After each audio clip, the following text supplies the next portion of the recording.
ଗଛକୁ ଆମେ ସମସ୍ତେ ଦେଖୁଛେ ନା ନାହିଁ ଗଛରେ ଆମେ ଜାଣିବା କୋଉଟା ଚେର କୋଉଟା ଡାଳ କୋଉଟା ପତ୍ର ଆଉ କୋଉଟା ଫୁଲ ଆଉ କୋଉଟା କଣ ଫଳ ମୁଁ ଗୋଟେ ଚିତ୍ରରେ କରିଛି ଆଚ୍ଛା ଦେଖ ଗଛର ମାଟି ତଳେ କିଛିଟା ଭାଗ ରହିଥାଏ ଆଉ କଣ ଉପର ଭାଗରେ କଣ କିଛି ଭାଗ ଥାଏ ମାଟି ତଳେ ଯୋଉ ଭାଗ ଥାଏ ସେଇଟା କଣ କୁହାଯାଏ ଚେର ଗଛର ଚେର କଣ କରିଥାଏ ଗଛକୁ ମାଟିକି ଜାବୁଡ଼ି ରଖିଥାଏ ଯାହା ଦ୍ୱାରା କଣ ଗଛ ରହିପାରେ ଆଉ କଣ ସେ ମାଟି କଣ ନିଜର ଖାଦ୍ୟ ଜଳ ସବୁ କଣ ଥାଏ ଚେର ମାଧ୍ୟମରେ ଶୋଷଣ କରିଥାଏ ଆଉ ଗଛକୁ ପଠାଇଥାଏ ଯାହା ଦ୍ୱାରା କଣ ଗଛ ନିଜ ଜୀବନ କରିଥାଏ ମାନେ କଣ ଚେର ସାହାଯ୍ୟ କରୁଥାଏ ଖାଦ୍ୟ ପାଇଁ ଖାଦ୍ୟ ଆଣିବାରେ ସାହାଯ୍ୟ କରିଥାଏ ଆଉ କଣ ମାଟିକୁ କଣ ଜାବୁଡ଼ି ଧରି ରଖିଥାଏ ଯାହା ଦ୍ୱାରା କଣ ସେଇଟା ଗୋଟେ ଗଛ ଥିବ ସେଥିରେ କଣ ଯେତେ ଝଡ଼ ବର୍ଷା ହେଲେ କଣ ସେଟା କଣ କେବେ ଭାଙ୍ଗି ନଥାଏ କଣ ପାଇଁ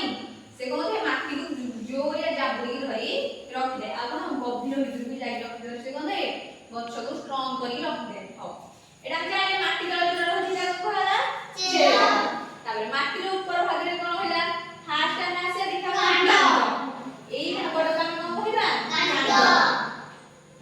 ଏଇ ଭାଗଟାକୁ ଆମେ କଣ କହିବା କାଣ୍ଡ ତାପରେ ଏଇଟା କଣ କହିବା ପତ୍ର ପତ୍ର ପତ୍ର କଣ କରିଥାଏ ଗଛକୁ କଣ କରିଥାଏ ଖାଦ୍ୟ ରୋଷେଇ କରି ଦେଇଥାଏ ଆମ ଘର ମାନେ ଯେମିତି ଆମ ରୋଷେଇ ଘର ଅଛି ରୋଷେଇ କରିକି ମାମା ମାନେ କଣ କରନ୍ତି ଆମକୁ ଖାଇବାକୁ ଦିଅନ୍ତି ପତ୍ର କରିଥାଏ ଚେର ମାଧ୍ୟମରେ ଖଣିଜ ଲବଣ ଦ୍ରବ୍ୟ ବା ଜଳ ଶୋଷଣ କରି କୋଉଠି ପଠାଇଥାଏ ପତ୍ର ପାଖକୁ ପଠାଇଥାଏ ପତ୍ରରେ କଣ ହୋଇଥାଏ ସୂର୍ଯ୍ୟଙ୍କ ଆଲୋକରେ ସେ କଣ କରିଥାଏ ନିଜର ଖାଦ୍ୟ ପ୍ରସ୍ତୁତି କରିଥାଏ ତାହେଲେ ଜାଣିପାରିଲେ ପତ୍ରର କାମ କଣ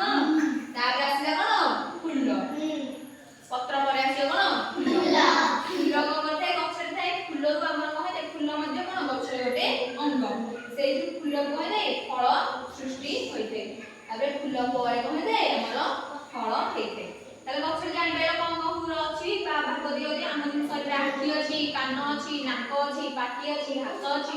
ଶରୀରର ଗଛର ଏମିତି କଣ ଅଛି କାଣ୍ଡ ଅଛି ପତ୍ର ଅଛି ଫୁଲ ଅଛି ଫଳ ଅଛି ଆଉ ଅଛି ଚେର ଅଛି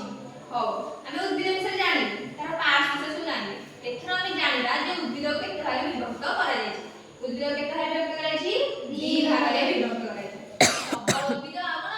ଦୁର୍ବଳ ଉଦ୍ଭିଦ ସବଳ ଉଦ୍ଭିଦ କଣ ହବ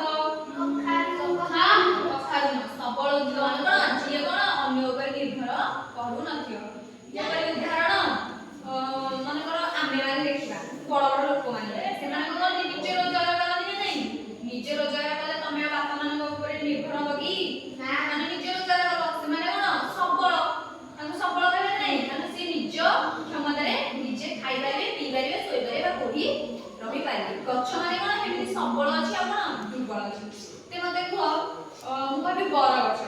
ସବଳ ହବ ନା ଦୁର୍ବଳ ହବ ସବଳ କାରଣ ସେ କାହା ଉପରେ କଣ କେବେ ନିର୍ଭର କରି ନଥାଏ ସେ ନିଜେ ଠିଆ ହେଇ ରହିଥାଏ